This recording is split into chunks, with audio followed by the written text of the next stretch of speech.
Pressure cooker वापरताना माहिती असायला हव्यात अशा 2 टिप्स. त्यामुळे वेळ आणि कष्ट दोन्हीही वाचतील.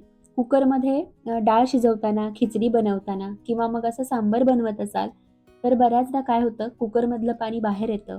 आपला कुकर, गॅस शेगडी आणि किचन ओटा खराब होतो. तर असं होऊ नये म्हणून काय करायचं? तर कुकरच्या शिट्टीच्या ठिकाणी 3 ते 4 थेंब तेल सोडायचं अशा पद्धतीने आणि त्यानंतर शिट्टी लावायची.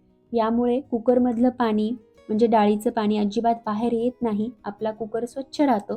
त्यामुळे कुकर, शेगडी स्वच्छ करण्यासाठी लागणारे कष्ट आणि वेळ दोन्हीही वाचतात.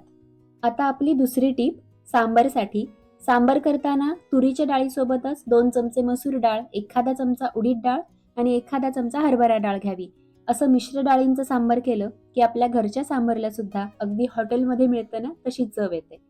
इथे दाखवल्याप्रमाणे सगळ्या डाळी, भाज्या एकत्र कांदा, टोमॅटो सगळंच एकत्र शिजवून घ्या. त्यानंतर यामध्ये कितपत आंबट गोड हवंय त्यानुसार चिंचेचं आणि गुळाचं प्रमाण ॲडजस्ट करा आणि पाण्याचं प्रमाण सुद्धा ॲडजस्ट करावं.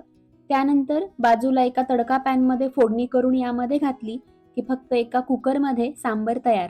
नक्की करून बघा.